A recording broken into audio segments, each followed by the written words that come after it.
Tervetuloa sitten Tampereen halliin seuraamaan kisojen jumbo-ottelua runkosarjassa, jossa vastakkain ovat Sveitsi, jolla on pisteitä 0, ja Saksa, jolla on 1. Ja tässä Håvald pääsee läpi, mutta Klaus Merck maalissa torjuu. Klaus Merck on ollut hyvin luotettava maalivahti, torjuntaprosentti 91-46. Renato Tosio on toisella puolella maalivahtina Sveitsin veräjänvartijana, mutta tässä 2 minuutin pelin jälkeen Håvaldilla mahdollisuus viedä Sveitsi ottelussa johtoon, mutta numerot edelleen lähtöasetelmissa 0-0. Sitten 5.21 pelattu, kun Saksan Trunska joutuu jäähylle huitomisesta ja aloitus on Saksan päädyssä. Ottelun päätuomarina on Seppo Mäkelä ja linjamiehet Jyrki Ingman ja Janne Rautavuori, joten täyssuomalainen oikeudenjakaja trio tässä ottelussa. Sveitsiläiset saavat kiekon puristettua Saksan päätyyn, mutta hetkeksi nämä pääsevät purkamaan. Kentällä on Vrabek, Montandon, Håvald sveitsiläisistä ja Leonberger ja Rauch. Ja sitten tulee Vrabek, jättää hyvin taakse ja sieltä Gilles Montandon ampuu ajassa 5.49 Sveitsin 1-0 johdon ottelussa.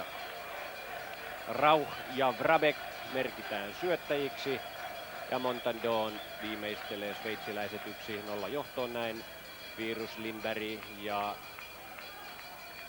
Juhani Tamminen voivat juhlia sveitsiläisten avausmaalia tässä ottelussa. Merck joutuu toteamaan kiekon selkänsä takana.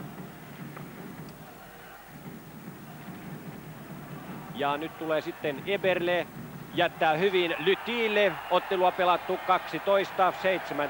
12-17. Sveitsi menee jo 2-0 johtoon.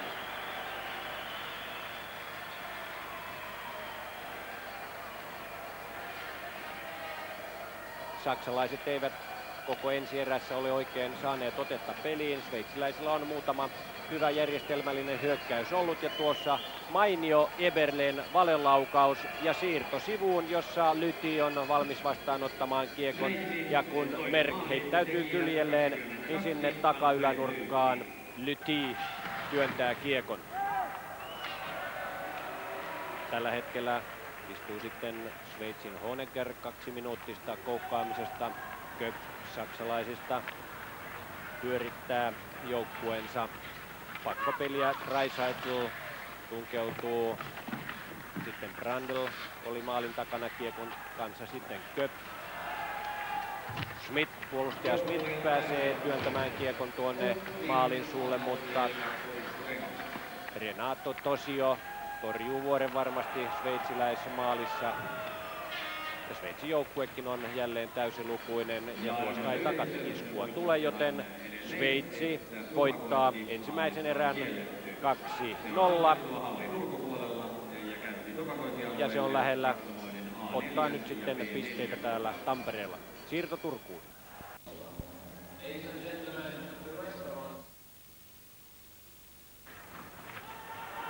Tervetuloa Turusta jälleen jännittävistä hetkistä otteluun, jossa pelataan jumbofinaalia Sveitsin ja Saksan kesken. Sveitsiläiset ovat pystyneet tässäkin erässä hyvin karvaamaan ja saksalaisten hyökkäysyritykset ovat olleet erittäin harvoissa. Sen sijaan sveitsiläisillä ykköskentällinen, jossa pelaavat Eberle, Lyti, Thon, on saanut peliä aikaan. Thonilla kiekko.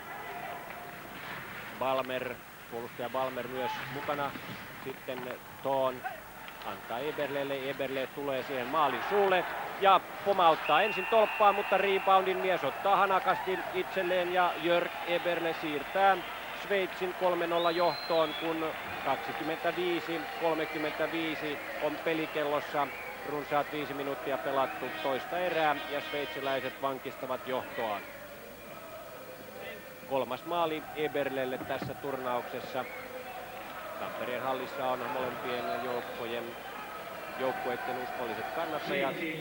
Eberle kiertää hyvin puolustaja Schmidtin tuosta maalin suunta, saa kiekon hänen jalkojen välistään. Merk näkee ensin kiekon kimahtavan tolpasta takaisin kentälle, ja kun omia pelaajia ei ole ottamassa reboundia, Eberle saa viedä toisen tilaisuuden ja käyttää sen mukavasti hyväkseen. 3-0.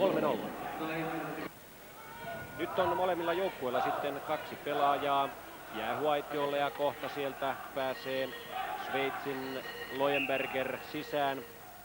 Hegen saksalaisista on myös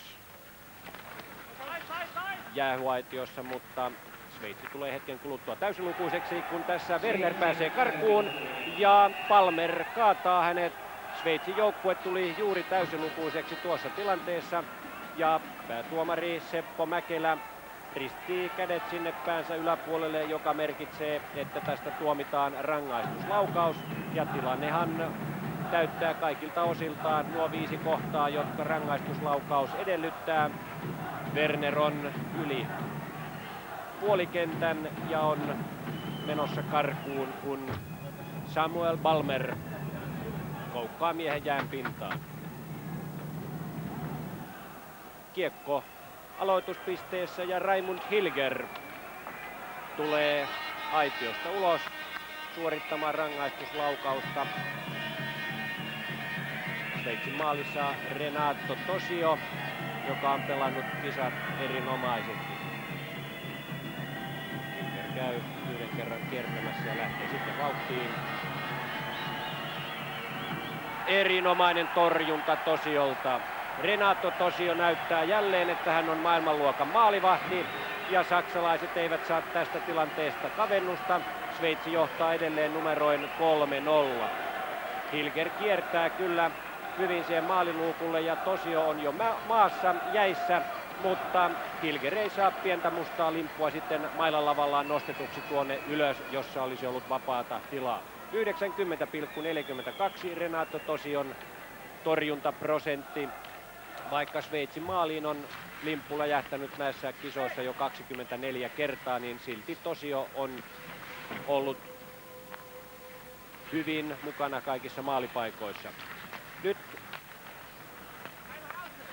Schmidt saksalaisista on jäähyllä, ja Sveitsin pakkopeli pyörii. Ajassa 37-36 Schmidt sai kampituksesta 2 minuuttia, mutta jäähyaika menee umpeen juuri nyt. Saksa on täysilukuinen, mutta sveitsiläiset tulevat. Thon ampuu tuonne, ja Lyti on maalin suulla reboundissa ja vie Sveitsin 4-0 johtoon. Lyti toisen kerran jo tässä ottelussa maalintekijänä, samoin puolustaja Andreas Thon toisen kerran syöttäjänä.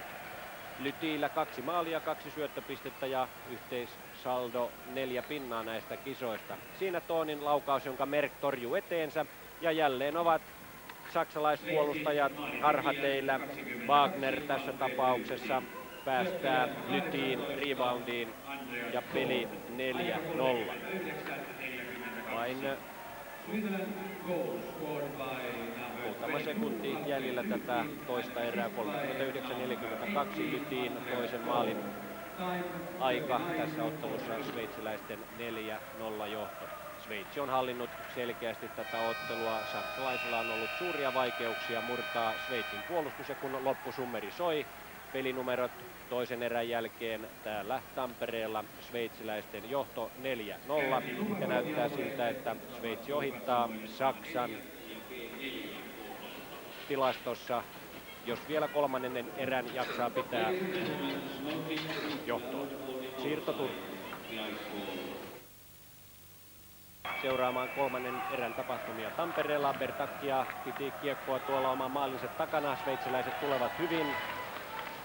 Ja siitä Håvald tekee Vrabecin ja Montandon syötöstä sveitsiläisille 5-0, kun kolmatta erää oli pelattu 5-57. Näiden kahden joukkueen ottelu on ollut tuollaista vapautunutta pelaamista, jos nyt saksalaisten peliä tähän mennessä oikein pelaamiseksi voi sanoa. Tässä ottelussa korostuu se minkälainen vaikutus on tällä tosiasialla, että mikään joukkue ei putoa B-sarjaan ensi vuodeksi, kun A-ryhmän peleihin otetaan mukaan 12 joukkuetta. 5-0 lukemat siis Tampereen hallissa sveitsiläisten hyväksi, ja nyt sitten saksalaiset pääsevät hetkeksi painamaan kiekkoa tuonne Sveitsin päähän, ja siellä hyvin pitää Köpp kiekkoa, ampuu, ja sinne tulee Kammerer jälleen paluu kiekkoon. Ensimmäisen kerran sveitsiläisvahti Renate Tosio joutuu poimimaan kiekon oman maalinsa takaa. Pientä lohtua saksalaisleiriin, mutta ei kovin suurta. Kammererin ensimmäinen maali tässä turnauksessa. Muistutan vielä, että tänään hän sitten TV2 kello 19.35 nähdään ottelu Neuvostoliitto-Ruotsi ja Urheiluruutu 21.15, jonka aikana myös sitten Tsekkoslovakia-Kanada-ottelun parhaita paloja. Nyt molemmilta joukkueilta yksi pelaaja jäähyllä, kun sveitsiläispuolustaja Rauch jättää kiekon Oswaldille, tämä syöttää Hilgerille ja saksalaiset saavat jo toisen maalinsa. Vajaa 2 minuuttia edellisestä maalista kulunut, kun saksalaisten toinen maali ja pelinumerot 5-2. Molemmat joukkueet pelasivat 4 kenttäpelaajalla. Ja nämä 5-2 numerot ovat myös lopputulos täällä Tampereella, ja niin Sveitsi nousee Saksan edelle pistetaulukossa. Tällä erää kuulemiin jääkiekosta seuraavan kerran TV2 kello 19.35 jääkiekkoa lisää.